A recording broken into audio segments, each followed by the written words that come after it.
जैसा कि आप लोगों को विदित हो कि दिनांक 14/5/2026 को रोविन सिंह की हत्या लौछे गांव में बहियार में कर दी गई थी। उस संदर्भ में उनकी माताजी के द्वारा जो है बखरी थाना कांड संख्या 175-26 दर्ज कराया गया था कुछ आरोपियों के विरुद्ध।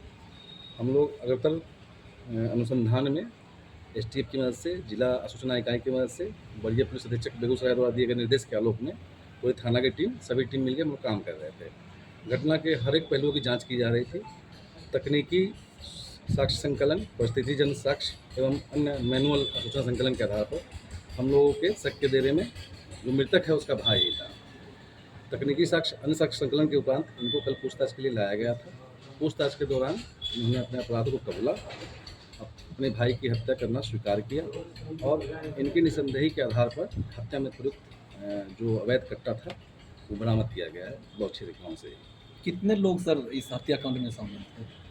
अभी जो अनुसंधान में चीज़ें आई हैं, अभी फिलहाल ये मुख्य आरोपी थे, ये पकड़े गए हैं, इनसे पूछताछ की जा रही है। अन्य नाम भी इसमें शामिल हो सकते हैं। हत्या के पीछे मोटो क्या रहा है सर? वजह जैसा कि इनके द्वारा बताया गया कि इनके पिता की मृत्यु कुछ दिन पहले हो गई थी। उनके अनुकंपा पे ही जो है बड़े भाई की नौकरी लगनी थी और जिस दिन हत्या हुई थी उसके एक दिन बाद शायद खगड़िया में इन्हें कागज और अन्य दस्तावेज सब बुलाया गया था। उससे जिस दिन जाना था उससे दिन पहले इनके द्वारा इनके भाई की हत्या कर दी गई। सर पिता चर्चा है गांव में कि पिता की मृत्यु में भी भाई का मतलब इसी लड़के का इस साजिश में संदर्भ नाम हो में सकता इनके है। परिवार के द्वारा कोई हम लोग के पास कंप्लेन नहीं किया गया था, तो उस संदर्भ में हम कुछ कहना अतिशयोक्ति होगी। तो फिर मतलब जैसे लड़के का मोटो वही अनुकंपा पे जो मतलब नौकरी था वही था। हाँ, अनुकंपा पे नौकरी और संपत्ति, चूँकि उनके जाने के बाद सारी संपत्ति हाँ, इनकी सारी होनी संपत्ति थी, एक की जैसा होगी। कि उन्होंने बताया, तो इसीलिए जो है इस तो कारण मतलब बस- क्या कैसे किया ये नहीं बताया जो है किस तरह जैसा कि से? उन्होंने बताया कि घटना में जो है पहले बड़े भाई को पहले खुद ये घर से निकले, उसके बाद बड़े भाई को बुलाए एक सुनसान इलाके में बहियार, जहाँ इनका अपना ज़मीन था, वहीं पे जो है इनके द्वारा उसे गोली मार के हत्या कर दी गई। तो क्या शूटर वगैरह भी हायर किए थे या ये अकेले थे? इनके द्वारा जो बताया गया है कि इनकी गोली इन्हीं के द्वारा चलाया गया था और जब ये घटना करके लौट रहे थे तो कुछ लोगों ने इन्हें देखा भी था और प्रथम दिन से ही इनके द्वारा अपने बयान को बार बार बदला जा रहा था। तो हम लोगों की टीम के द्वारा, एसटीएफ हो, जिला सूचना इकाई हो, हमारे थाना की टीम हो, इनके द्वारा तकनीकी साक्ष्य भी संकलित किया गया जिसमें इनकी बातों में विरोधाभास प्रतीत हुआ। उसी आधार पर इन्होंने अपने अपराध को कन्फेस किया।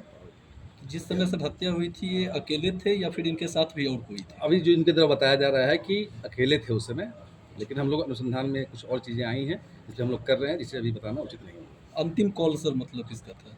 जो मृतक का सीडीआर था, अंतिम कॉल इन्हीं का था, इनसे ही बात हुई मृतक थी। के भाई का ही था। इसका नाम? इनका नाम जो है सोविन सिंह है, पिता विपुल सिंह, मतलब मृतक रोविन सिंह के भाई ही थे, छोटे भाई थे। बड़ा हथियार कहाँ से बरामद हुआ? हथियार लौछे जहाँ घटना स्थल से उससे कुछ दूरी पे ही बरामद कराया गया। झाड़ी में फेंक उन्होंने दिया गया था या? नहीं, ये झाड़ी में फेंक दिए गए, जिससे इन्होंने बताया कि कारित करने के बाद झाड़ी में ही फेंक दिया था। हथियार कौन सा था सर? देसी कट्टा जो बोलते हैं, अवैध। अच्छा, तो मतलब ये 2 गोली मारे थे या फिर 3 क्या था? इनके द्वारा तो बताया जा रहा है कि 2 ही है, ताकि जो पोस्टमार्टम रिपोर्ट आएगा उसमें ये चीज़ें क्लियर हो जाएंगी कितनी गोलियां इनको दागी है। सर एक अहम सवाल है कि एफआईआर के अगेंस्ट में आपका अनुसंधान गया है। एफआईआर में जो 11 निर्दोष लोग जो फंसाए गए हैं उनका क्या होगा? अभी हम अनुसंधान कर रहे हैं, कुछ भी करना जल्दबाजी होगी, लेकिन जो हमारे प्राइम सस्पेक्ट थे, हमारा अनुसंधान इसी दिशा में बढ़ रहा था, जो कि आपके सामने है। Thank you.